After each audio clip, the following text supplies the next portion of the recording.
Hello friends, daily dictation के लिए हमारे चैनल को सब्सक्राइब करें, लाइक करें तथा अपने दोस्तों को हमारी वीडियो शेयर करें। Ready start. सरकार महंगाई पर काबू पाने के लिए कई वर्ष से प्रयास कर रही है, मगर इसमें स्थिरता नहीं आ पा रही। रिजर्व बैंक ने खुदरा महंगाई 5% के नीचे रखने की मंशा से कई बार बैंक दरों में बढ़ोतरी की और अभी तक वह उनमें कटौती करने के बारे में सोच भी नहीं पा रहा। खुदरा महंगाई पिछले महीने बढ़कर 7.74% पर पहुंच गई। अब थोक महंगाई अपने 13 महीने के उच्च स्तर पर पहुंच गई है। पिछले महीने यह 1.26% दर्ज हुई। पिछले वर्ष मार्च में यह 1.41% थी। थोक महंगाई पिछले 2 महीने से लगातार बढ़ रही है। वाणिज्य एवं उद्योग मंत्रालय का कहना है कि अप्रैल महीने में खाद्य वस्तुओं, बिजली, कच्चे तेल तथा प्राकृतिक गैस, खाद्य उत्पाद, विनिर्माण और अन्य विनिर्माण क्षेत्रों में उत्पाद की कीमतों में बढ़ोतरी की वजह से थोक महंगाई बढ़ी है। इस स्थिति में कब तक सुधार की संभावना है, इसे लेकर कोई आकलन पेश नहीं किया गया है। कच्चे तेल और प्राकृतिक गैस की कीमतों में कब नरमी दर्ज होगी, कहना मुश्किल है। विश्व में जिस तरह संघर्ष की स्थितियां और मंदी का दौर है, उसमें कीमतों में कमी को लेकर कोई दावा नहीं किया जा सकता। पहरा।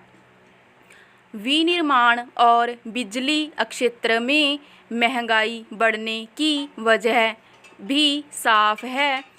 कोयला उत्पादन क्षेत्र में विकास दर सुस्त बनी हुई है। कोयला आयात बढ़ा है, ऐसे में बिजली उत्पादन पर असर पड़ना स्वाभाविक है। विनिर्माण में लागत पर खुदरा महंगाई की भी असर होता है। कोयला और बिजली की कीमतें बढ़ने से भी इस क्षेत्र में महंगाई बढ़ती है। इससे जाहिर है कि अभी आने वाले समय में जल्दी इस स्थिति में किसी सुधार की उम्मीद नहीं की जा सकती। महंगाई का एक बड़ा कारण विकास दर में असंतुलन भी है। कुछ क्षेत्रों में विकास दर काफ़ी ऊंची है तो कुछ में नीचे का रुख बना हुआ है। थोक महंगाई बढ़ने का अर्थ है कि खुदरा महंगाई पर उसका सीधा असर पड़ेगा। अगर वस्तुओं के उत्पादन पर लागत बढ़ेगी तो खुदरा वस्तुओं की कीमतें उसके अनुपात में कहीं अधिक बढ़ी हुई दर्ज होंगी। फिर चूंकि महंगाई का आकलन थोक मूल्य सूचकांक के आधार पर किया जाता है, वास्तविक महंगाई उससे कहीं अधिक होती है। इसीलिए अक्सर जब सरकारी आंकड़ों में महंगाई का स्तर घटा हुआ दर्ज होता है, तब भी आम उपभोक्ता कोई राहत महसूस नहीं करता। पहरा। आम चुनाव की सरगर्मी में विपक्षी दलों ने महंगाई और बेरोजगारी को मुख्य मुद्दा बनाया हुआ है। इसलिए थोक महंगाई के ताज़ा आंकड़े एक बार फिर उन्हें सत्तापक्ष की आलोचना का अवसर देंगे।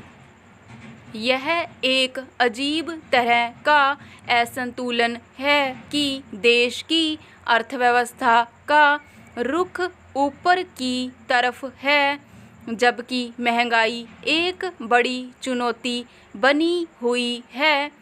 इसकी कुछ वजहें साफ हैं। महंगाई को सहनशील स्तर पर लाने के लिए जरूरी है कि बाजार में पूंजी का प्रवाह बढ़े, मगर बेरोजगारी बढ़ने, प्रति व्यक्ति आय घटने और क्रय शक्ति क्षीणती जाने की वजह से बाजार में संतुलन नहीं बन पा रहा। जिस मौसम में नई फसल की आवक तेज होती है, उसमें भी खाने पीने की वस्तुओं की कीमतें ऊंची रहती हैं। दूसरी तरफ किसान फसलों की वाजिब कीमत न मिल पाने से परेशान दिखते हैं।